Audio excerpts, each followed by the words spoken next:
रचा है सृष्टि को जिस प्रभु ने, वही ये सृष्टि चला रहे हैं।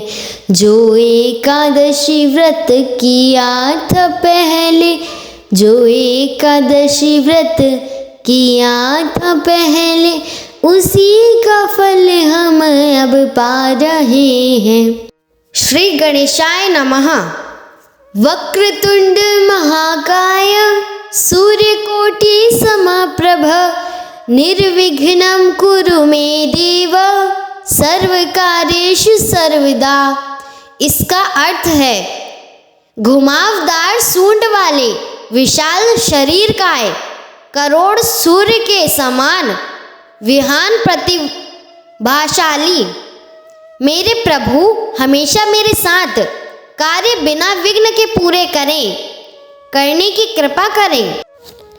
ओम नमो भगवते वासुदेवाय नमः। प्रिय भक्तगणों, आप सभी को एकादशी की बहुत बहुत शुभकामनाएं।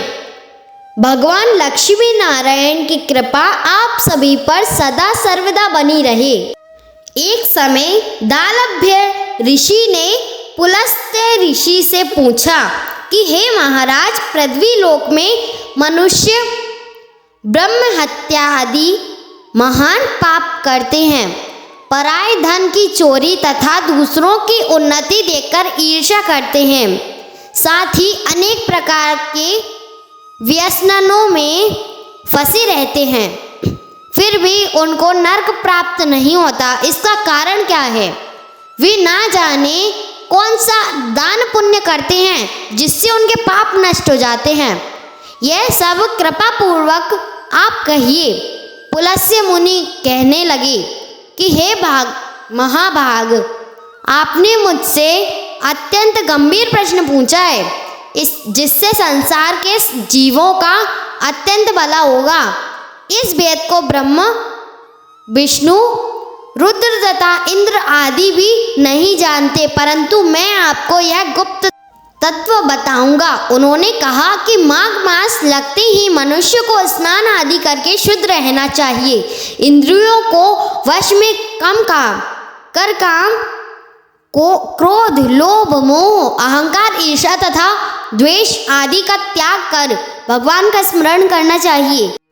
पुष्य नक्षत्र में गोबर, कपास, तिल मिलाकर उनके कंडे बनाना चाहिए। उन कंडों से 108 बार हवन करना चाहिए। उस दिन मूल नक्षत्र हो और एकादशी तिथि हो तो अच्छे पुण्य देने वाले नियमों को ग्रहण करें। स्नानादि नित्य क्रिया से निवृत्त होकर सब देवताओं के देवश्री भगवान का पूजन करें और एकादशी व्रत धारण करें। रात्रि को जागरण करना चाहिए। उसके दूसरे दिन धूप, दीप, नैवेद्य आदि से भगवान का पूजन करके खिचड़ी का भोग लगाएं। तत्पश्चात पेठा, नारियल, सीताफल या सुपारी का अर्घ्य देखकर स्तुति करनी चाहिए। हे भगवान, आप दीनों को शरण देने वाले हैं। इस संसार सागर में फंसे हुओं का उद्धार करने वाले हैं। हे पुंडरीकाक्ष, हे विश्वभावन, हे सुब्रह्मण्य, हे पूर्वज, हे जगतपते, आप लक्ष्मी जी सहित इस तुच्छ अर्घ्य को ग्रहण करें। इसके पश्चात जल से भरा कुंभ या घड़ा ब्राह्मण को दान करें तथा ब्राह्मण को श्यामा गौ और तिल पात्र देना भी उत्तम है। तिल स्नान और भोजन दोनों ही श्रेष्ठ हैं। इस प्रकार जो मनुष्य जितने तिलों का दान करता है उतने ही हजारों वर्ष तक स्वर्ग में वास करता है। पहला, तिल स्नान करना। दूसरा, तिल का उबटन। तीसरा, तिल का हवन। चौथा, तिल का तर्पण। पांचवा, तिल का भोजन। और छठा, तिलों का दान। ये 6 प्रकार हैं। इनके प्रयोग के कारण यह षट तिला एकादशी कहलाती है।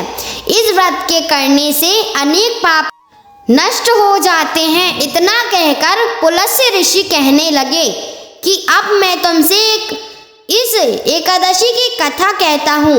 एक समय नारद जी ने भगवान श्री विष्णु से यही प्रश्न किया था और भगवान ने जो षट तिला एकादशी का महत्व मैं नारद जी से कहा सो मैं तुमसे कहता हूँ।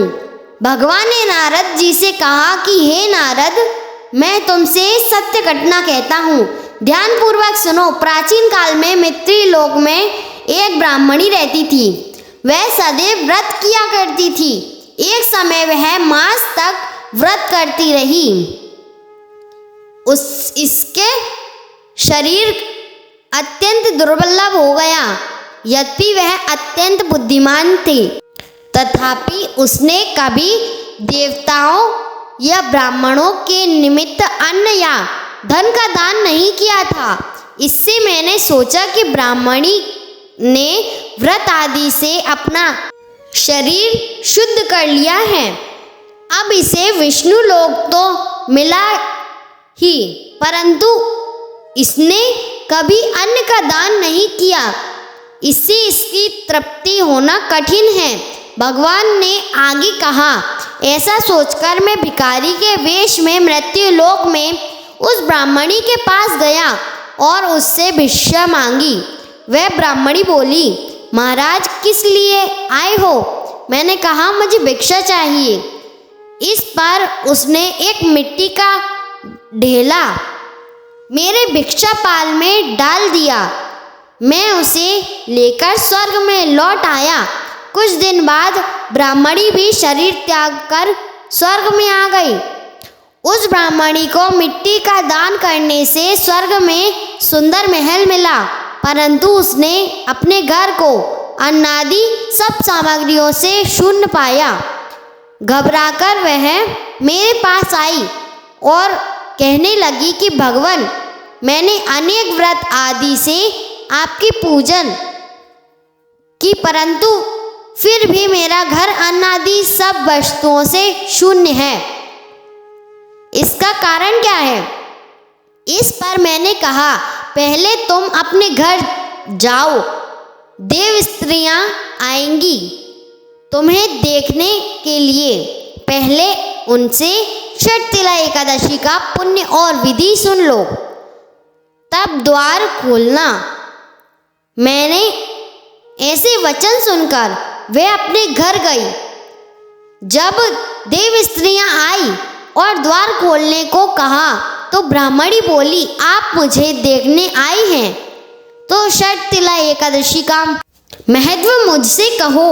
इसमें मैं एक देव स्त्री कहने लगी कि मैं कहती हूँ। जब ब्राह्मणी ने षट तिला एकादशी का महत्व सुना तब द्वार खोल दिया। देवांगनाओं ने उसको देखा कि ना तो वह गांधर्वी है और ना आसुरी है, वरन पहले जैसी मानुषी है। वह ब्राह्मणी ने उनके कथनानुसार षट तिला एकादशी का व्रत किया। उसके प्रभाव से वह सुंदर और रूपवती हो गई तथा उसका घर अन्नादि समस्त सामग्रियों से युक्त हो गया। अतः मनुष्य को मूर्खता त्याग कर षट तिला एकादशी का व्रत और लोभ न करके तिल आदि का दान करना चाहिए। इससे दुर्भाग्य, दरिद्रता तथा अनेक प्रकार के कष्ट दूर होकर मोक्ष की प्राप्ति होती है। वीडियो को लाइक करके चैनल को सब्सक्राइब कर लीजिए और कमेंट्स में ओम नमो भगवते वासुदेवाय अवश्य लिख दीजिए।